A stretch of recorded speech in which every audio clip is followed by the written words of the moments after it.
하나님의 은혜가 여러분과 함께하기를 축복합니다. 오늘 청소년부 헌신 예배를 드리고 있는데 우리 청소년부 위해서 기도해 주시고 또 좋은 목회자가 올 수 있도록 또 기도해 주시기도 바랍니다. 오늘 제목은 요한의 질문이라는 제목인데 옆에 일이라고 써 있죠. 오늘 그 청소년부 헌신 예배기도 하고 성찬식이 있어서 사실 말씀을 다 전하기에는 조금 시간상으로 벅찰 것 같아서 원래 한 번에 다 해야 되는데 반을 나눠서 오늘 말씀을 준비했습니다. 내용이 좀 길고 또 중요한 내용들이 있어서 좋게 나눴다라는 걸 보시면 다음 주까지 이 말씀이 말씀 증거됩니다. 우린 지난 3주간에 슬기로운 신앙생활이라는 말씀을 나눴습니다. TV에서 슬기로운 의사생활 또 혹은 슬기로운 감옥인가요? 깜빵인가요? 잘 모르겠어요. 그걸 아마 했던 걸로 알고 있습니다. 그 드라마가 다 인기가 있었어요. 얼마나 인기가 있었는지 우리 집에 한 여인이 나도 깜빵 생활 해봤으면 좋겠다 하는 철없는 얘기를 하더라고요. 누구라고 특정인은 지목하지는 않겠습니다. 여자는 우리 집에 2명 있습니다. 그러니까 한 분입니다. 그러니까 그런 생각을 했는데 너무 재밌으니까 그런데 그렇지 않죠. 그런 범죄자잖아요, 그죠? 그건 절대로 미화될 수는 없습니다.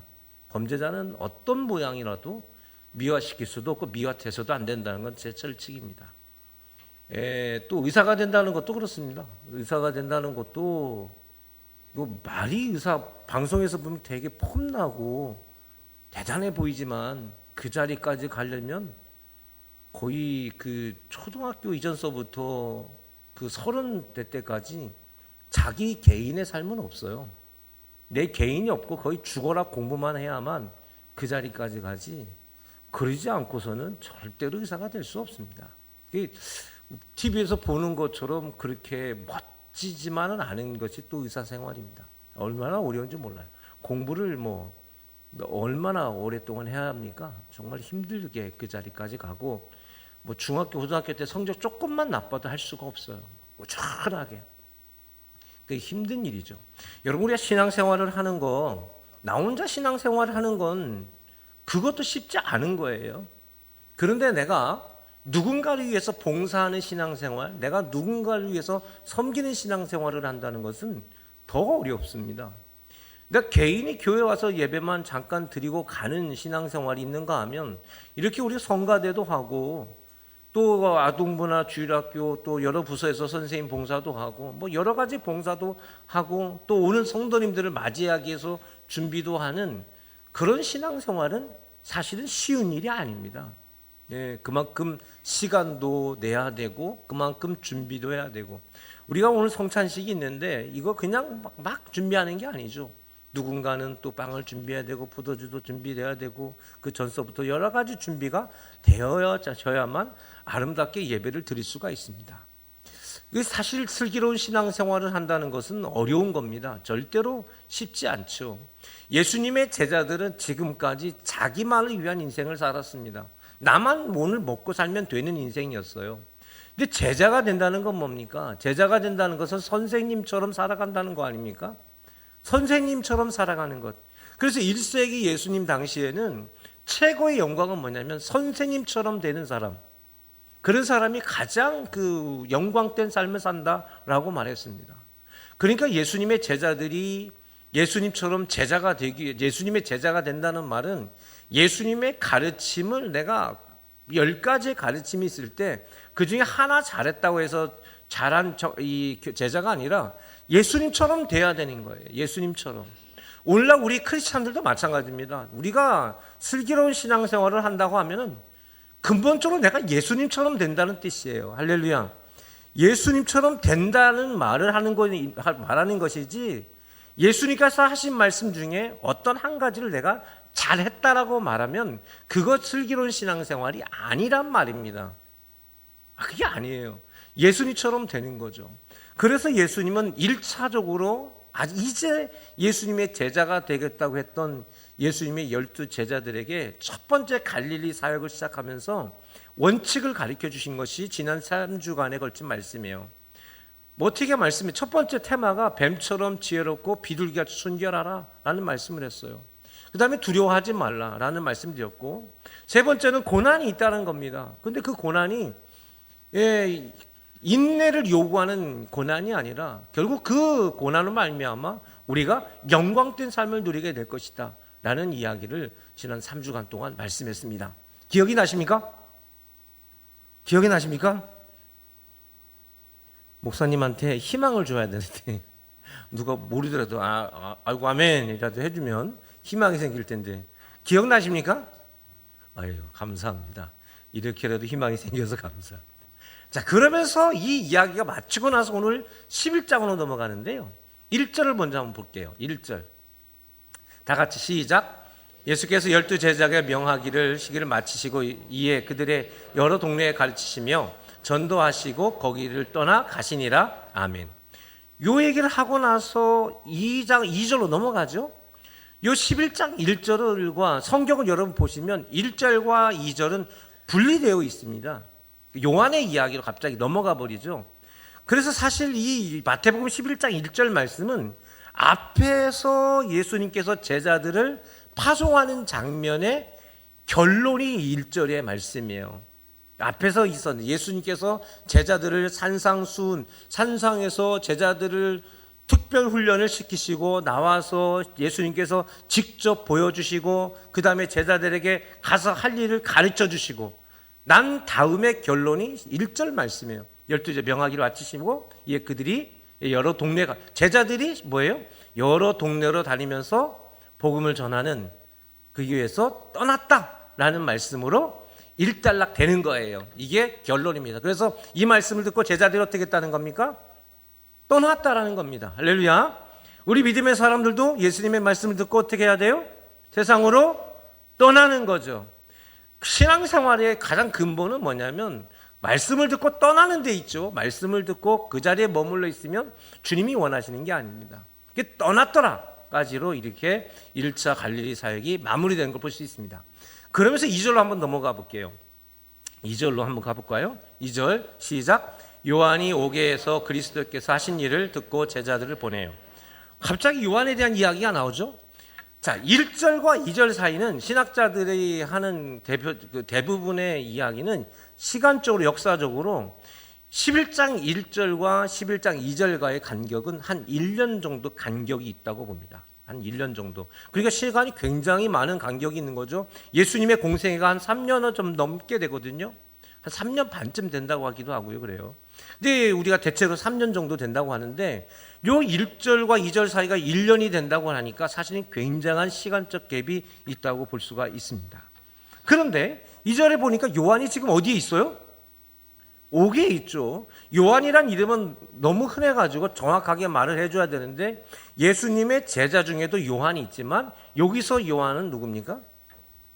요한은 누구냐면 세례 요한입니다. 세례자 요한. 세례 요한이 어디에 있다는 거예요? 감옥에 있다라는 이야기를 하고 있습니다.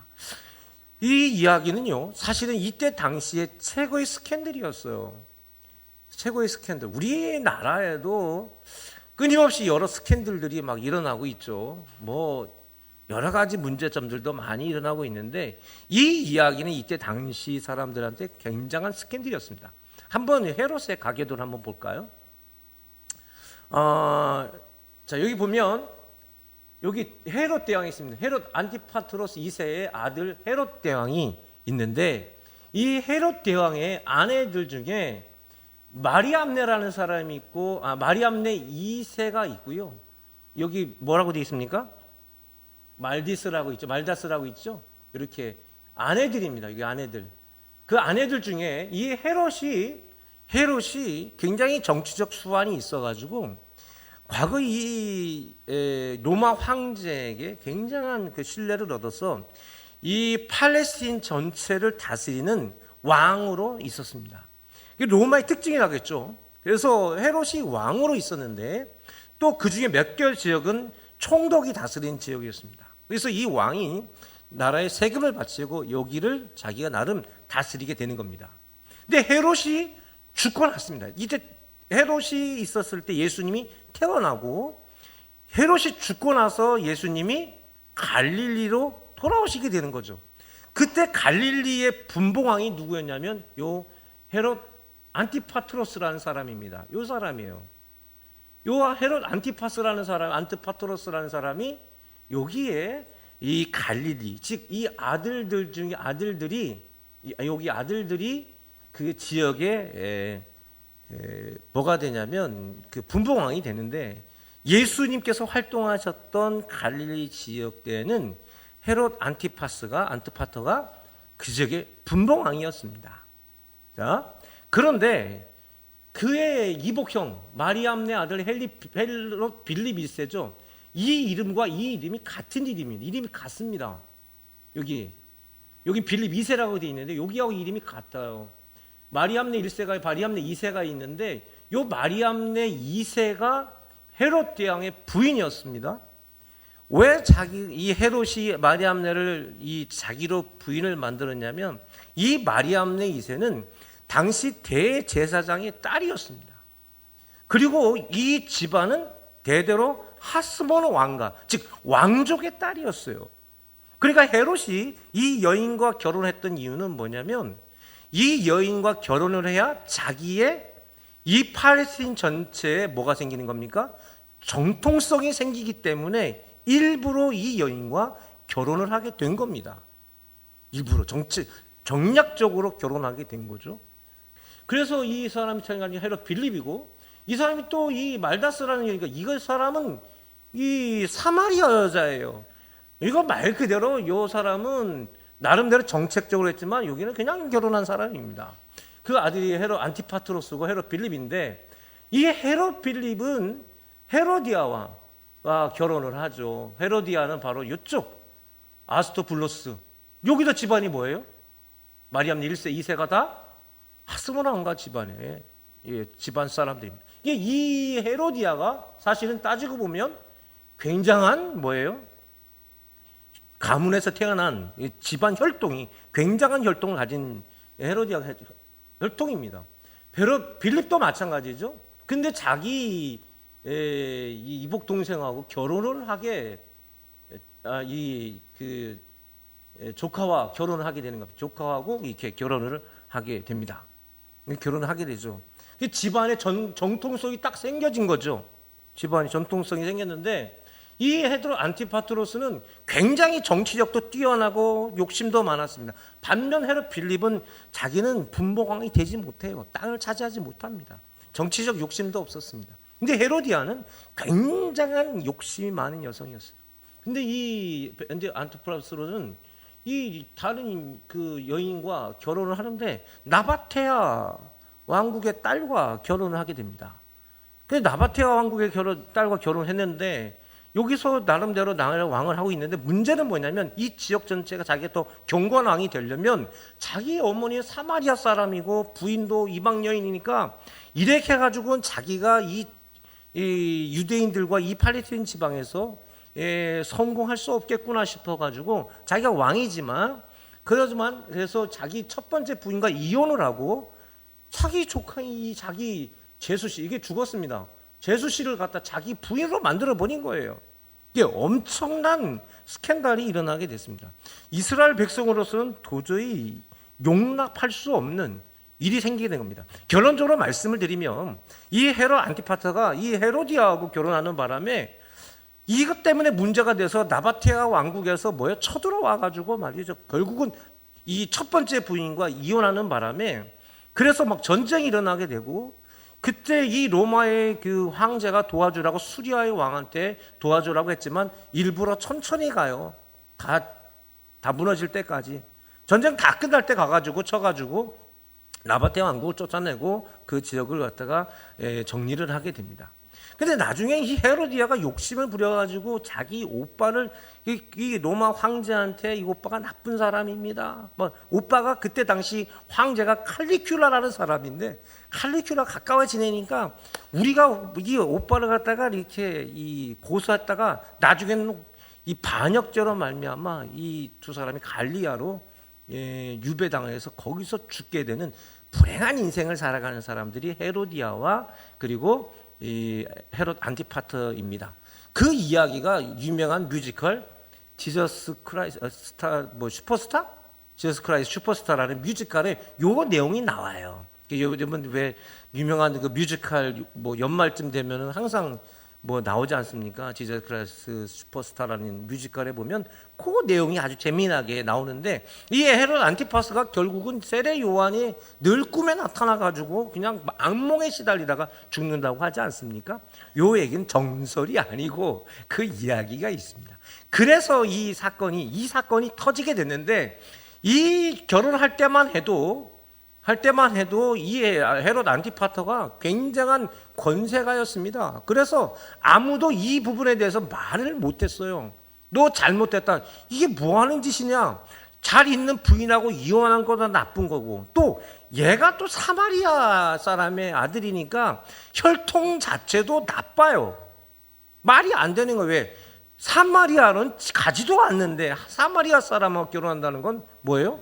굉장한 이스라엘 사람들한테는 굴욕이란 말입니다. 근데 그가 갈릴리의 왕으로 있다는 것 말이 안 되는 얘기였어요. 그러나 워낙 강력했기 때문에 막을 수가 없었는데, 그랬는데 이방 여인과 또 결혼했지, 또 그것도 이혼했지, 거기다가 또 제수 씨를 자기 부인으로 만들지, 그것도 자기 조카인데, 이런 구질구질한 일을 막 하게 되는 겁니다.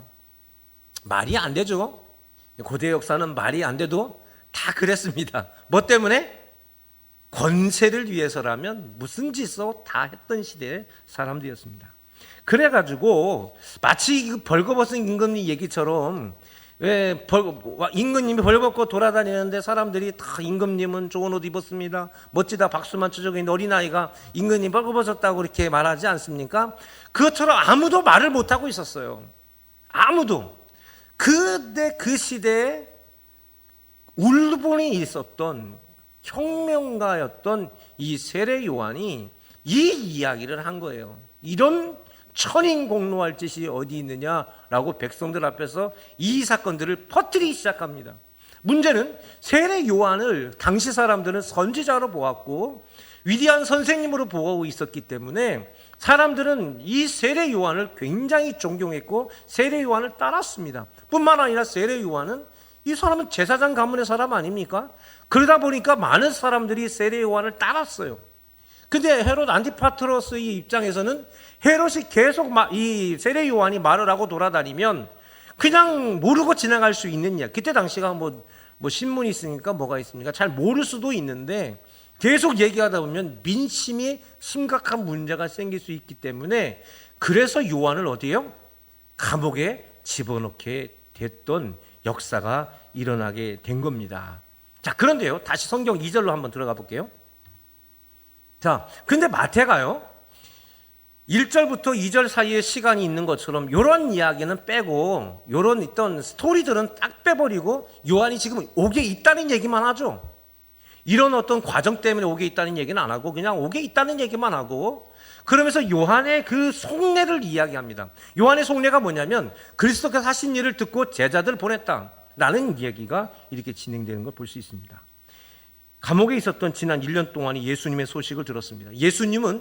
요한은 예수님을 누구라고 소개를 했냐면, 보라, 세상죄를 지고 가는 하나님의 어린 양이로다라고 그가 고백을 하고 사람들한테 선포를 했어요.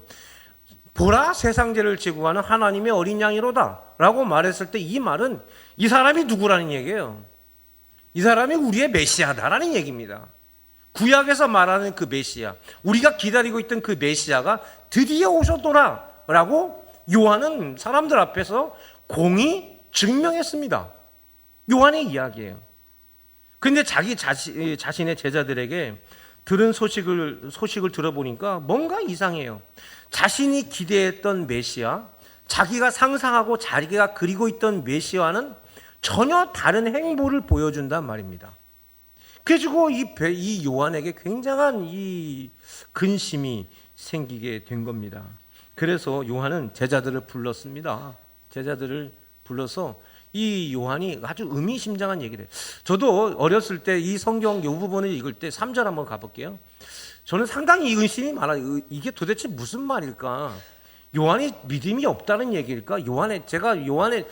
크리스찬들은 요한에 대한, 저 또한 이 요한에 대한 신뢰도가 굉장히 높았는데, 이 3절, 마태복음 11장 3절 한마디로 가지고 도대체 요한은 도대체 뭐 하는 사람이지? 그 의심을 하게 되는 가장 큰 이유가 바로 이 3절 말씀이었어요. 3절 같이 읽어볼까요? 시작.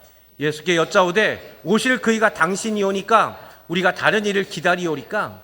아주 명확하게 이야기합니다. 요한이 제자들에게, 야, 내 말 조금도 가감하지 말고 있는 그대로만 말을 전해봐. 오시리가 당신이 맞습니까? 아니면 우리가 다른 사람을 기다려야 됩니까? 요 얘기를 명확하게 물어보라고 한 거예요. 오실 이가 당신이 메시아가 맞습니까? 아니면 다른 메시아를 우리가 기다려야 합니까? 당신 메시아 맞소? 이 예수님에 대해서 근본적인 질문을 하는 거예요.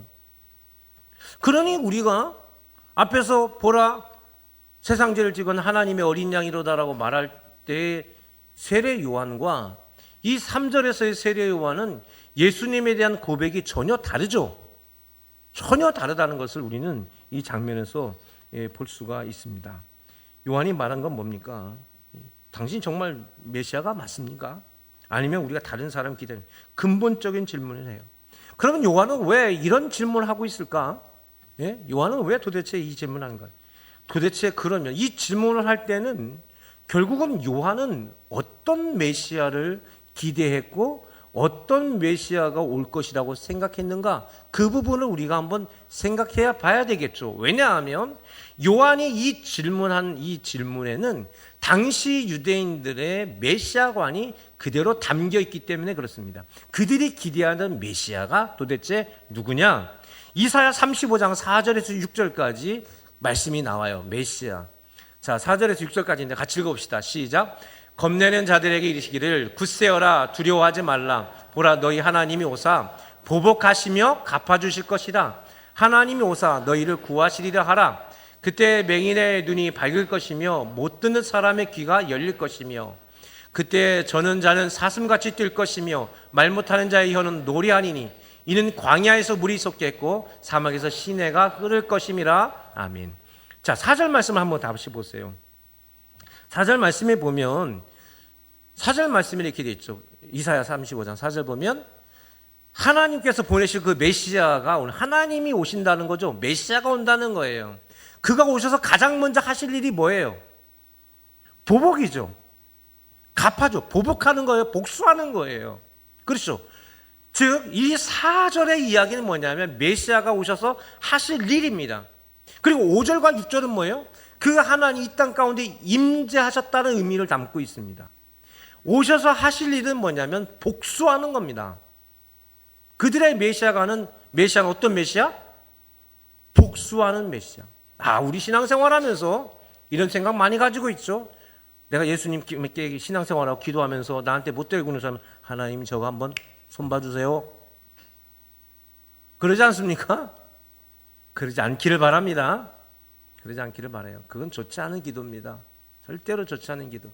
기도는요, 어떠한 것에서도 부정적인 기도를 하면 안 됩니다. 늘 기도는 긍정적으로. 할렐루야. 나쁜 기도하면 될까 안 될까요? 안 돼요. 내가 아무리 속이 상해도 나쁜 기도를 하면 안 됩니다. 부정적인 기도하면 안 됩니다. 그건 하나님 앞에 꾸중 들을 일이에요. 기왕이면 우리가 하나님께 칭찬받아야 되겠죠?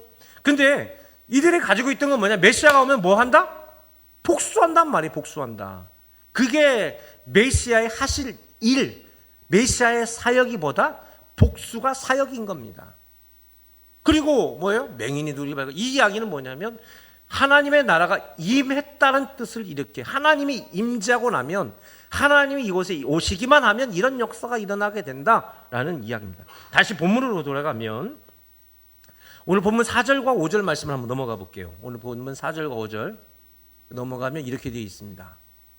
예수께서 대답하여 이르시되 너희가 가서 듣고 보는 것을 요한에게 알리되. 5절 다 같이 시작. 맹인이 보며 못 걷는 사람이 걸으며 나병한 자가 깨끗함을 받으며 못 듣는 자가 들으며 죽은 자가 살아나며 가난한 자의 복음이 전파된다 하라. 아멘. 5절의 말씀은 이사야 선지자의 고백과 같죠. 같은 내용이 이렇게 담겨 있습니다. 여기서 중요한 건 뭐냐면 나는 지금 이러한 일을 하고 있는 거야 라고 요한에게 말하고 있는 게 아닙니다. 세례 요한에게 나는 이런 일을 하고 있어 라고 자기 사역을 말하는 게 아니라 예수님은 하나님의 나라가 임했다라는 얘기를 하고 있는 거예요. 나는 누구다? 하나님이 보내신 그 메시아. 나는 하나님이시다라는 얘기를 하고 있는 거예요. 하나님께서 임하시니까 뭐예요? 하나님께서 주신 놀라운 역사가 일어나고 있다라는 이야기를 이렇게 과거 이사야 선지자가 말한 것을 그대로 말하고 있는 것입니다. 성도 여러분, 여기서 중요한 건 뭐냐면 이런 겁니다. 예수님은 이러한 일을 하고 계신다. 착한 예수님, 선한 예수님의 이미지를 가지고 있으면 안 돼요. 신앙생활의 가장 중요한 것은요, 예수님은 하나님의 아들이시라는 사실입니다. 할렐루야. 예수님께서 이 땅에 오셨다는 것은 하나님의 임재를 의미하는 겁니다. 하나님이 이 땅 가운데 오셨다는 것을 의미하는 거예요. 할렐루야. 우리가 신앙생활하면서 가장 중요한 건 바로 이런 부분입니다. 우리가 때로는 예수님이 착한 분, 선한 분으로 그림을 그리고 있습니다.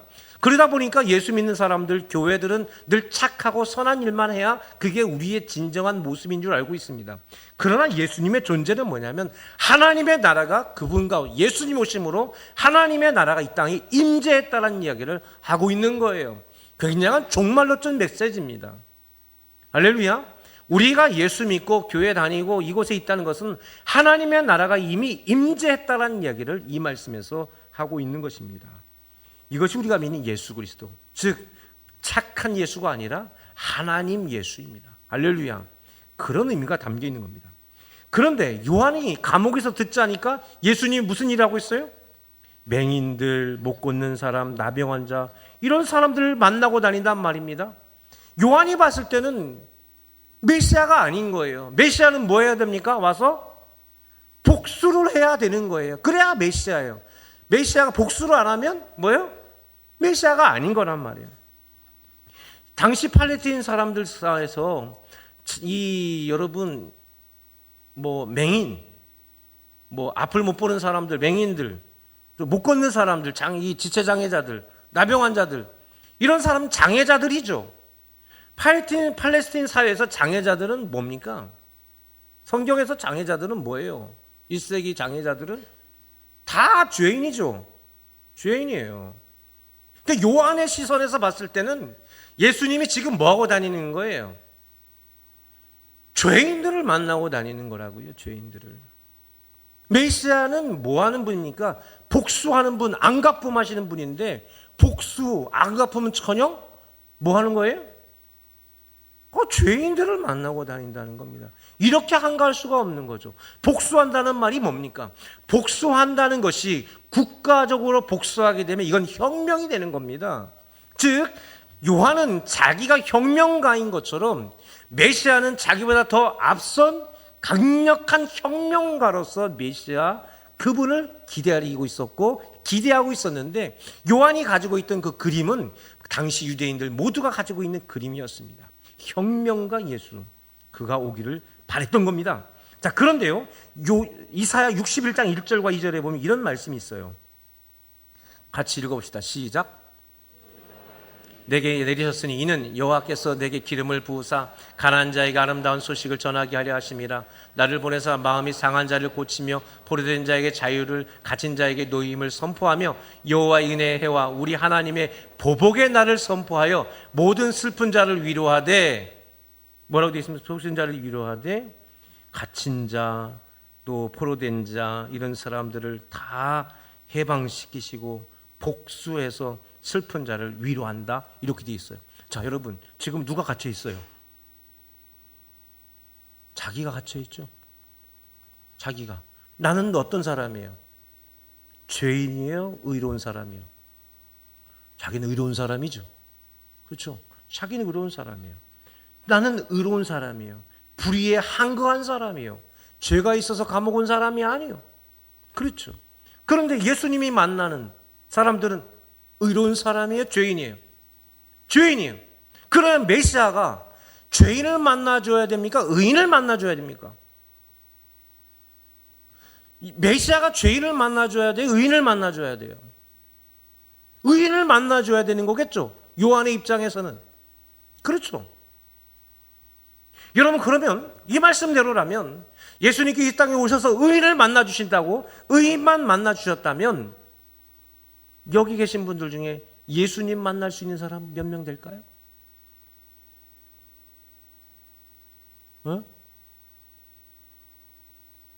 우리 인간은요, 다른 사람은 쉽게 죄인이라고 말합니다. 하지만 자기의 죄는 굉장히 뭐예요? 선하게 보죠.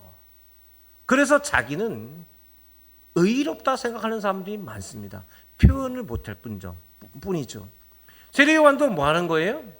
우리가 만날 그리스도, 내가 기다리는 그리스도가 당신이 맞습니다. 아니면 다른 사람이 기다려야 됩니까? 이 이야기는 말은 안 했지만 나같이 의로운 사람한테 안 오고 지금 1년 동안 누구를 만나고 돌아다녀요? 죄인들을 예수님이 이렇게 한가하면 되겠냔 말이에요. 나는 지금 언제 죽을지 모르는데 이 의로운 사람이 이 나라를 변화시키기 위해서 당신을 증거하고 당신을 세례주고 당신의 이 위대한 사람이라고 내 제자까지도 다 보내줬는데 나 같은 사람을 만나줘서 나를 위해서 구명운동을 하든지 아니면 강력한 혁명을 일으켜가지고 뭐예요? 감옥에 있는 자기와 같은 의로운 사람들을 다 함께 이 나라를 변화시키는 그런 사람 되어야 되지 않겠냐 말입니다. 요한의 말에 우리가 동의가 됩니까? 안 됩니까? 동의가 되죠.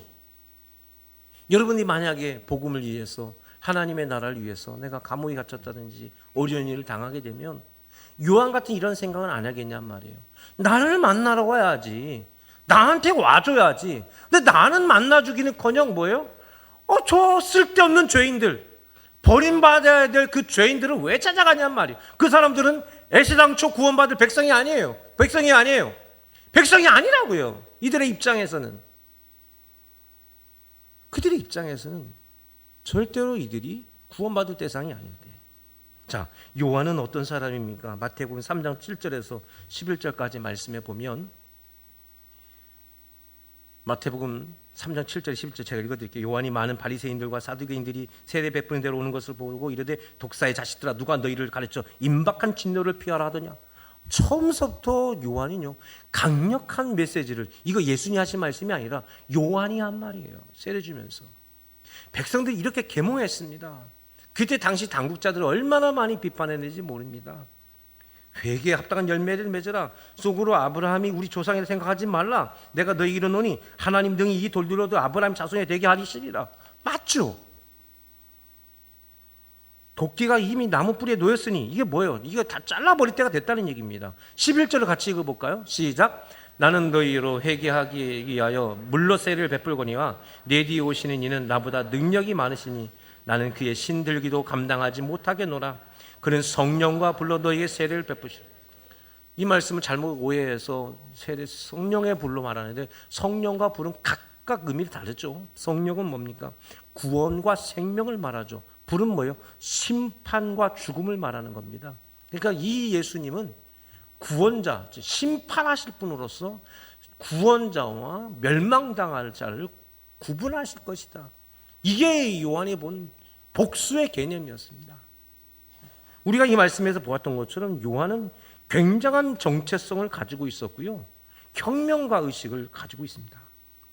요한이 지금 예수를 찾는 이유는 바로 사실은 그런 자기의 마음, 그렇지만 요한도 인간이기에 자기가 이 엄청난 권세 앞에 언제 죽을 줄 모르죠.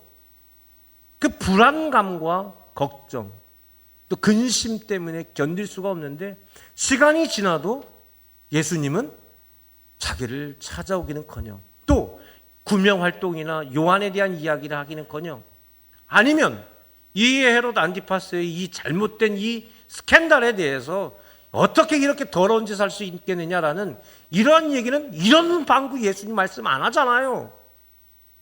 그 이상하단 말이에요. 지금 무슨 말이냐? 요한이 가지고 있던 절박감, 그리고 다급함, 그리고 자기 기대, 이게 전혀 예수님과 뭐예요? 어긋나 있는 겁니다. 여러분, 신앙생활의 어려움이 뭡니까? 신앙생활의 가장 큰 어려움은 나의 절박함, 다급함, 나의 기대와 하나님의 행동하는 뭐예요? 늘 어긋나더라는 겁니다. 욥에게 어려움이 당했어요. 욥이 하나님께 질문하죠. 내가 뭘 잘못했습니까? 내가 하나님 앞에 잘못한 거 있으면 말해보세요. 내가 제사를 안 드렸습니까? 내가 나쁜 짓을 했습니까? 내가 못된 일을, 내가 가난해서 안 도와줬습니까?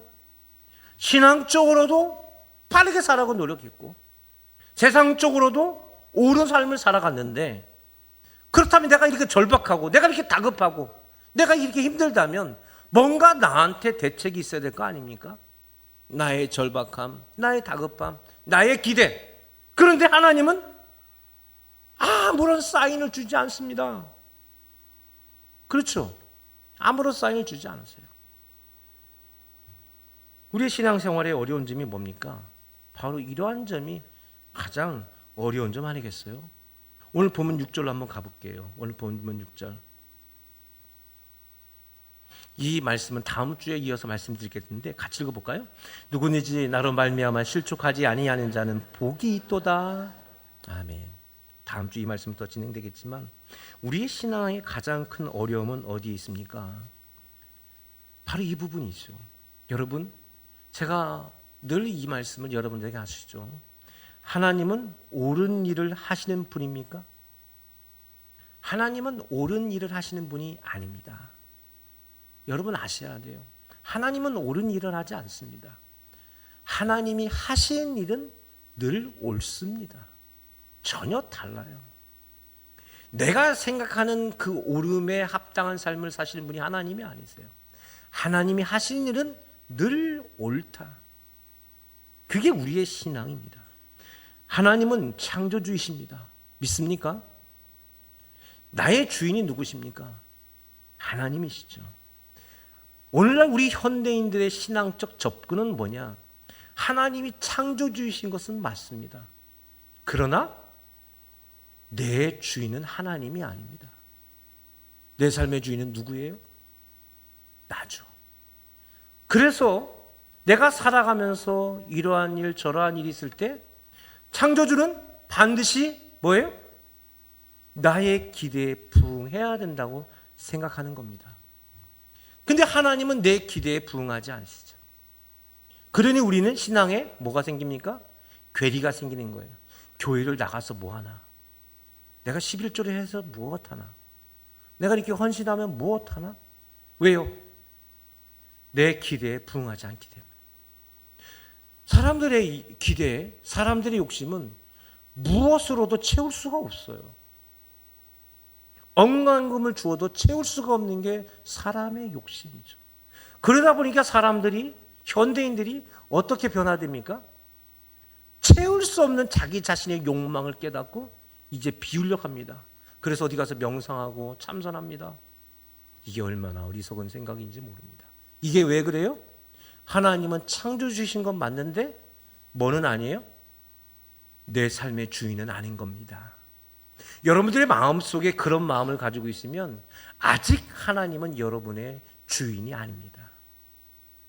아직 하나님은 내 주인이 아닌 거예요. 하나님이 하시는 일의 기초는 인간의 생각이 아닙니다. 그렇기 때문에 우리는 내 삶의 주인이 하나님이십니다는 믿음의 고백을 우리가 깨달아야 합니다. 나의 절박함, 나의 절실함이 하나님의 역사의 기초가 아니라는 사실을 알아야 돼요. 하나님께서 욥에게 나타나셨습니다. 하나님은 욥에게 나타나셔서 지금까지 오랜 기간 동안 욥이 하나님께 질문했던 것에 대한 대답을 하나도 하지 않습니다. 아무것도 대답하지 않고 아는 체도 안 하고 이런 방구 뭐예요? 욥이 질문했던 것에 대한 이야기는 하나도 안 합니다. 딱 하나, 하나님이 하신 말씀이 뭡니까? 야, 내가 이렇게 해를 만들었거든? 내가 이렇게 달을 만들었어. 저 많은 별들을 만들었단다. 그때 너는 뭐 했니? 이 얘기를 해요. 내가 이 세상에 이런 바람과 번개와 이 지구가 움직이는 이 우주의 모든 역사들, 내가 이런 걸 내가 다 만들었거든. 그때 너는 뭐 했니? 라고 질문합니다. 욥은 그 이야기를 듣고 깨닫습니다. 욥기 42장 5절 6절. 다 같이 시작. 내가 주께 대하여 귀로 듣기만 하였사오나 이제 눈으로 주를 배움나이다. 그러므로 내가 스스로 거두어 드리고 티끌과 재 가운데서 회개. 예수님 하나님 만나고 진짜 회개했어요. 무엇을 회개했습니까? 신앙은 나의 기대의 응답이 아니고 신앙은 뭐다? 내 존재의 변화라는 사실을 알았습니다. 하나님이 나의 주인이시다. 내가 바뀌는 것이 뭐예요? 신앙. 내가 바뀌는 것이 신앙.